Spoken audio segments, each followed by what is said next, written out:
না, উনি রাজভবন যেতে চাইছেন না, উনি রেজিগনেশন দিতে চাইছেন না। তাহলে কি ডবল ইঞ্জিন সরকারের বদলে আমরা এবার ডবল মুখ্যমন্ত্রী সরকার পাবো রাজ্যে?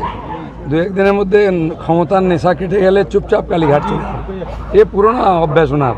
হ্যাঁ, না করবো না, দেবো না, তারপর লাইনে এসে যান। পাবলিক গলা ধাক্কা দিয়েছে, এখন কোথায় থাকবে না? রিটায়ারমেন্টের বয়স হয়ে গেছে, পাবলিক বলছে সন্ন্যাসে যান, ম্যান্ডেট এসে গেছে। তার বিরুদ্ধে উনি কোর্টের বিরুদ্ধে যাবেন, নির্বাচন কমিশনের বিরুদ্ধে যাবেন, সংসদের বিরুদ্ধে যাবেন, এখন পাবলিকের বিরুদ্ধে যাবেন। জীবনে উনি কাউকে বিশ্বাস করেননি, পাবলিককে বিশ্বাস করেননি, এখানকার ভোটারকে, তাই ফলস ভোট দিতেন। পুলিশকে বিশ্বাস করতেন না, তার পার্টির লোককে বিশ্বাস করতেন না, এখন পাবলিক ওনাকে বিশ্বাস করেনি। এই ক্ষেত্রে যেটা আপনি একটা টার্ম ইউজ করেছিলেন, ওই টার্মটা একবার আপনার কাছ থেকে শুনতে চাই। শাড়ি পরা।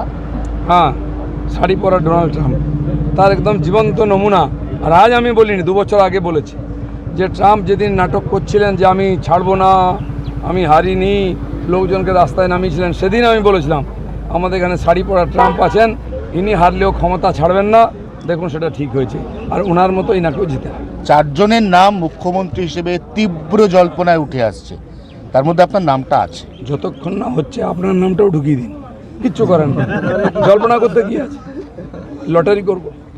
দাদা, নাজার থানার ওসি সহ যেভাবে পোস্টপোন ভায়োলেন্স হচ্ছে, পুলিশ কার্যক্রম, পুলিশও আক্রান্ত হচ্ছে। কোনো ভায়োলেন্স হয়নি। আমি খড়গপুরে বলতে পারি, টিএমসির লোকেরা টিএমসির অফিস ভাঙছে, দখল করছে, মারছে। জোর করে পুলিশ দিয়ে লোককে টিএমসি করানো হতো। তারা 5 বছর নয় 15 বছর অত্যাচার সহ্য করেছে। জনরোষ কাকে বলে দেখে নিন, এখনও হয়নি। আমরা বলেছি হিংসা নয়। কোথায় কোথায় টিএমসির নেতারা কুণাল ঘোষ, ববি হাকিম বলতে এটা জনরোষ, আমাদের লোক মার খেলে। আমি বলবো একবার জনরোষ দেখাবো, যে গায়ে কাপড় থাকবে না, চামড়া থাকবে না। সেই জন্য সাবধান থাকুন। আপনার খোকাবাবু যে ডায়লগ দিয়েছে, 4 তারিখের পরে কোন দিল্লির বাপ দেখে নেবে, তোর বাপ কোথায়, তোদেরকে কে দেখবে? তোদের তো বাপই ছিল না কোনোদিন, মাই ছিল খালি। বড় কথা বলিস, বিজেপি বলে বেঁচে আছো, নাহলে সব গাছে টাঙা হতো। এখন আমি বলছি আমাদের কর্মীদেরকে ছাগলদের মেরে বদনাম হয়েও না, ছুঁচো মেরো না, মারলে বাঘ মেরো, সিংহ মেরো, দিলীপ ঘোষের মতো। আচ্ছা, মমতা বন্দ্যোপাধ্যায়, অভিষেক বন্দ্যোপাধ্যায়ের বাড়ির সামনে থেকে সমস্ত পুলিশ, অতিরিক্ত সমস্ত গার্ডরেল সব কিছু রিমুভড, সরিয়ে নেওয়া হলো। দিল্লির বঙ্গভবনে 42 জন পুলিশ ছিল, 72 জন বসে বসে খেত, আর এখানকার পেটি পেটি টাকা যেত গাড়ি করে, ট্রেনে করে, সেগুলো জজ থেকে আরম্ভ করে সবাইকে দেওয়া হতো। সব তথ্য আমার কাছে আছে। কোনো পাবলিককে, বাংলার লোককে ওখানে রুম দেওয়া হতো না, আমাদেরও দেওয়া হতো না, এমপিদের এমএলএদেরকে, তাদেরকে লাত মেরে তাড়ানো হয়েছে। আর এখানে কালীঘাটের যে রাস্তা, হরিশ মুখার্জি রোড, একদিন বন্ধ ছিল, সেটা খুলে গেছে। এরকম পশ্চিমবাংলায় কোনো ব্যারিকেড থাকবে না, কারোর সামনে, সব খুলে দেওয়া হবে। দাদা, এই জয়ের পেছনে রসায়নটা কি? রসায়ন জনগণ অনেক আগের থেকে মন ঠিক করে রেখেছিল, আপনারা বুঝতেই পারেননি। আমি ভোটের দিন আগেও, ভোটের দিন সকালেও বলেছি 200 বেশি আসন পাবো, রিভার্স হবে। তাই হয়েছে।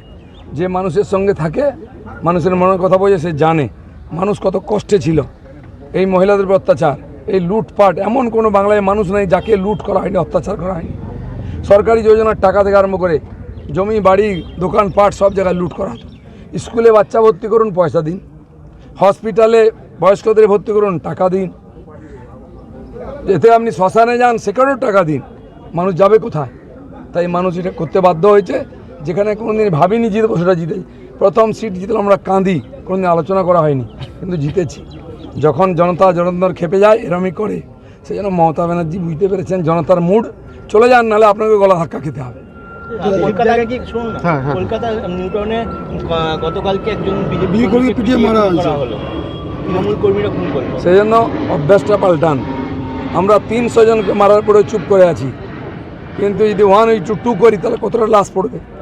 এখনও পাল্টাচ্ছেন না, কিন্তু পাল্টাতে বেশি দিন। দিলীপ ঘোষকে ওখানে দাঁড়াবে, সামনে দাঁড়িয়ে থেকে বাকি যা করাবো। আমি এখনও বলছি, বাধ্য করবেন না।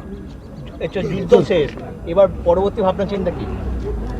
শান্তি হবে, শান্তি পর্ব শুরু হবে, উন্নয়ন হবে, নতুন বাংলা হবে। দিলীপ ঘোষকে কি মুখ্যমন্ত্রী বলে দেখা যাচ্ছে?